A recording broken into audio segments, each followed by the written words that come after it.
What is up, YouTube and all my fish keeping friends? How is everybody doing out there in fish tank land? Today I want to completely rescape this 29-gallon bow face tank. Don't go anywhere. So this 29-gallon bow face tank was the first aquarium that I got in this apartment anyways. I got this tank about 3.5 years ago. I scaped this tank as a Wallstad method tank, as a dirted planted tank. I used a organic potting soil substrate, and I capped it off with a mixture of different gravels and sands. I thought these two big rocks in here was some great ideas. I am really completely and totally over these two rocks. I feel like I'm just trying to grow two rocks with a $300 aquarium light. I want to go ahead and break this thing down just a little slowly because underneath of both of those rocks I put a little piece of foam. So as soon as I pick up those rocks, the foam is going to come up and substrate's going to go all over the place and it's going to be a dirty mess.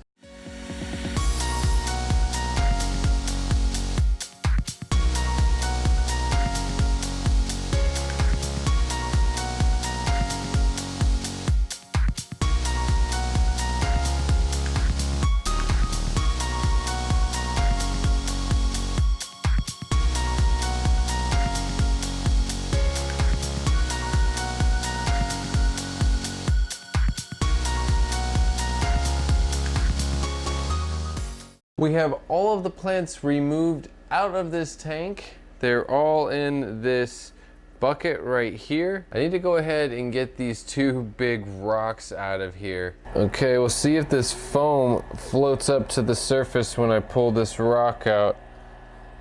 Oh, it's been a long time in this tank. Oh, the foam doesn't even float anymore. I don't know what I was worried about. I'm gonna go ahead and get this next rock out too. See if this foam floats. Nope, the foam doesn't float anymore. So that's interesting. I guess after 3 years, foam doesn't float anymore.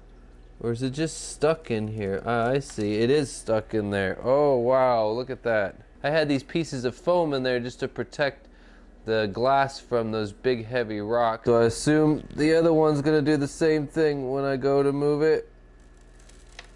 Oh, there it goes. It is actually the next day. I had to take some time to get all this stuff together. I had to go collect some hardscape. I had to get some sand and clean it properly. I had to collect all these plants and trim them out of all the different tanks. Let me go ahead and show you all of the materials I have and the plants that I have to make this scape happen. So first of all, this tank is like a wasteland right now. A little bit of algae happening at the bottom. Now I want to go ahead and vacuum everything off the bottom here and get it all kind of cleaned up as much as I can and remove as much as as much of the water as possible. I have my aquascaping tools here, whatever I need to do all that. And then when that's all done, I'm going to go ahead and add this red clay powder to the substrate. I am going to leave this substrate here, by the way. So this is actually this is a dirted planted tank before with organic potting soil and then a natural gravel cap over the top of it, and that's about 2 inches now, and I'm going to leave that, but I'm going to add this red clay on top of it, and I'm going to take these 12 root tabs and I'm going to stick them into that substrate, and then I'm going to cap that with fluval stratum. And then I'll cap the fluval stratum with the Eco Complete. And then last but not least, on top of that, I'm going to cap it with a sand cap. So it's going to be some straight up substrate lasagna. And then after all that stuff, we have the rocks that I've collected here. A nice little assortment of rocks. I'm really happy about that. And those will go in here along with a piece of driftwood, which you can't see but is in here in this bucket. And then of course there's like 20 plus species of plants between that bucket and that bucket and this little tub here. It's a total smorgasbord of aquatic plants. So we'll get into all that. So I need to go ahead and stop talking and get this tank clean and ready to do each step of the Substrate lasagna. Well, all of the water is out of this aquarium for the most part. There's a tiny little bit left. I wish I could have got a little bit more of it out, but now I'm just gonna go ahead and take this red clay powder, and I'm just gonna go ahead and sprinkle it throughout the tank here, just somewhat evenly, just to get it in the aquarium and down low under 3 other layers of different kinds of substrate. I think that would do it. I think that will do it.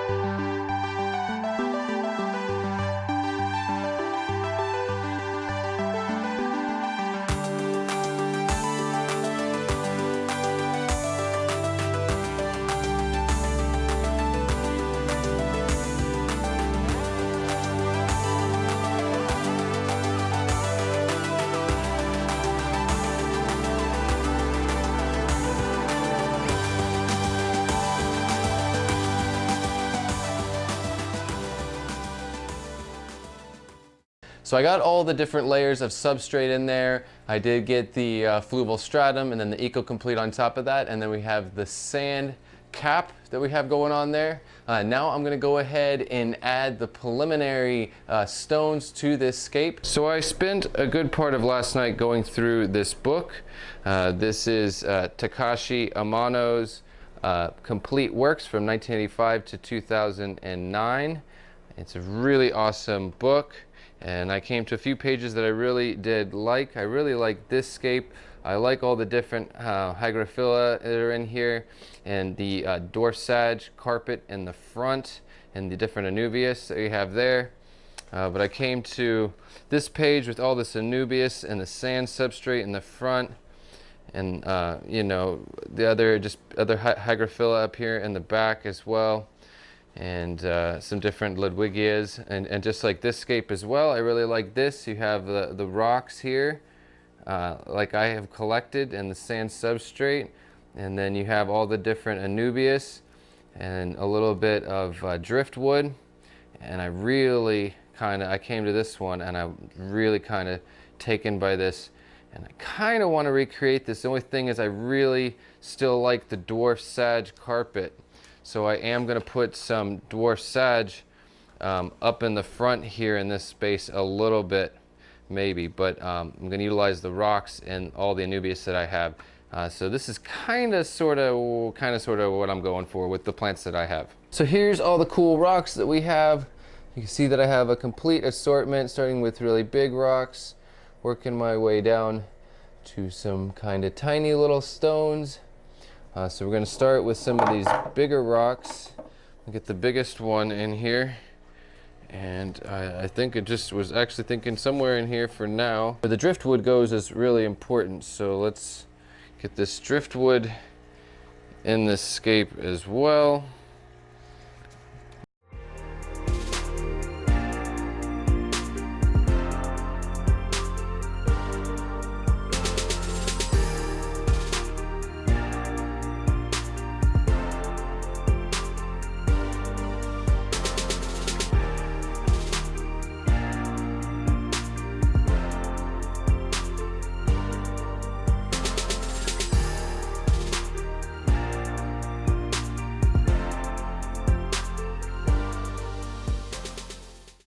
I got all of the main rocks in there. I also have the Malaysian driftwood in there. Now I'm going to start adding the plants. I'm going to start with the foreground plants, and I'm going to slowly work my way to the back.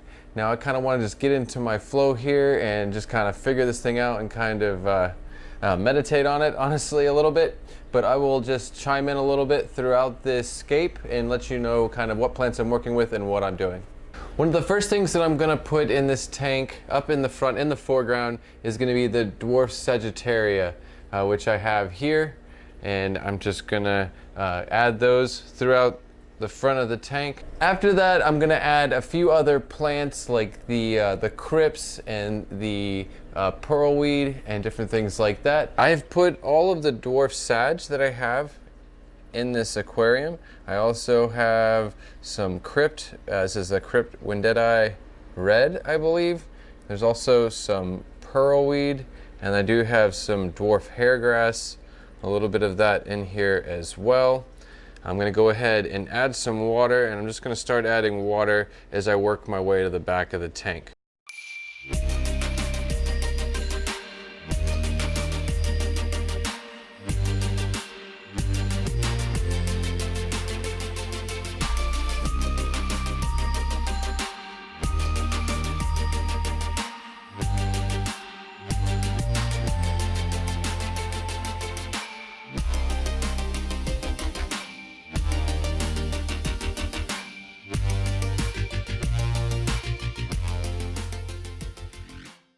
I went ahead and added all of the Anubias and the Anubias nanopetite onto the driftwood and into some of the rocks in between the driftwood.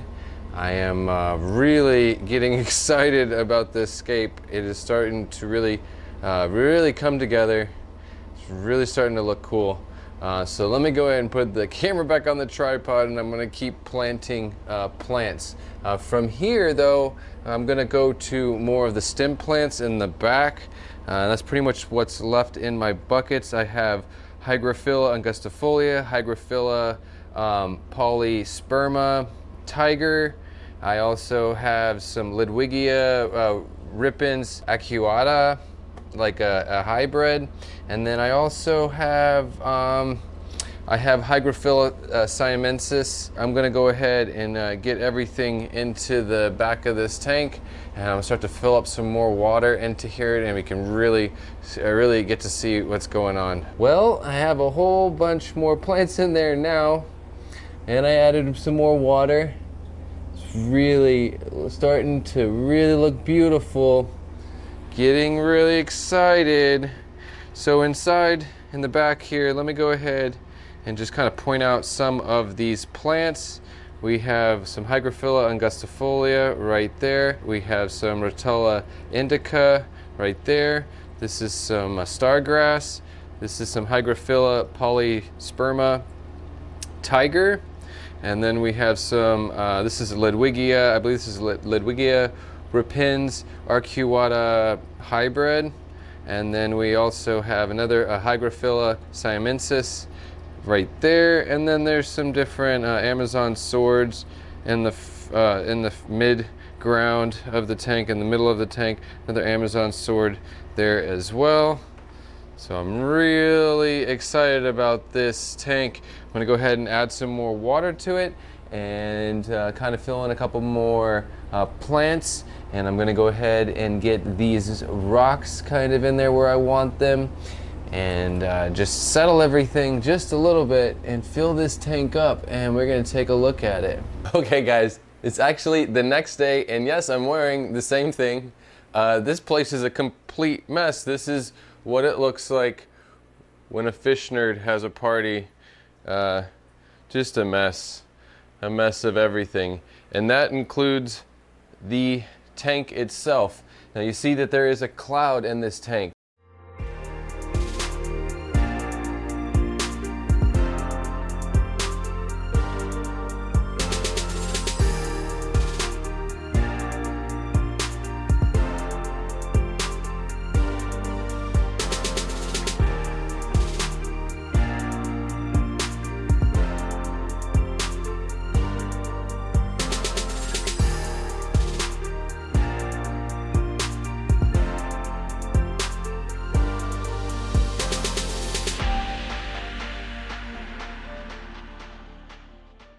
Now this is completely normal in many situations.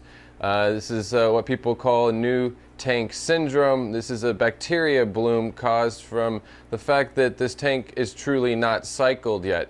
The sponge filter is brand new, never been used before. Everything good in this tank and alive is buried under 3 inches of new substrate. So, you know, and the substrate, the sand on the top, I went ahead and I cleaned it, I washed it, and actually added hydrogen peroxide, so I pretty much, you know, it's completely sterile to a certain extent.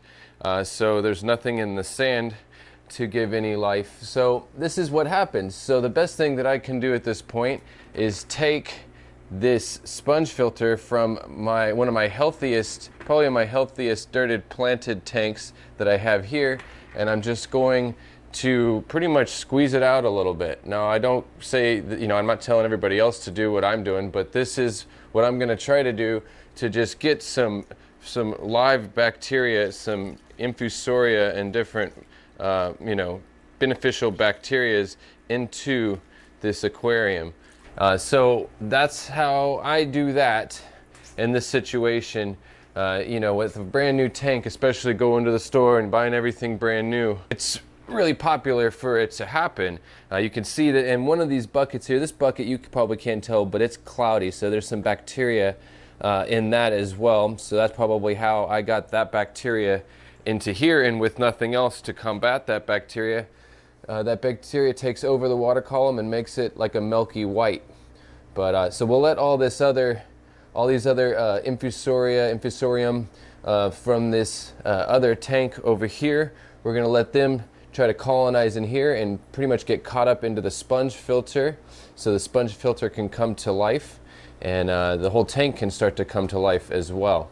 And yes, you can see some things swimming around in there. I did add a few shrimp and some snails to help you know, bring some life into the aquarium as well, and start cleaning some things up and just pooping into the aquarium and starting to create a little bit of a cycle. Well, I hope you guys enjoyed this scape of this 29-gallon bow face tank. I know I enjoyed scaping it. This is really going to be an interesting tank, and it's going to be nice watching it as it progresses over time. But thank you guys so much for watching. I really do appreciate it. Thank you to all of you that like, comment, and share on all of my content. It does mean so very much to me. Thank you, thank you, thank you. And remember guys, keep your tanks clean, your fish fed, and have fun.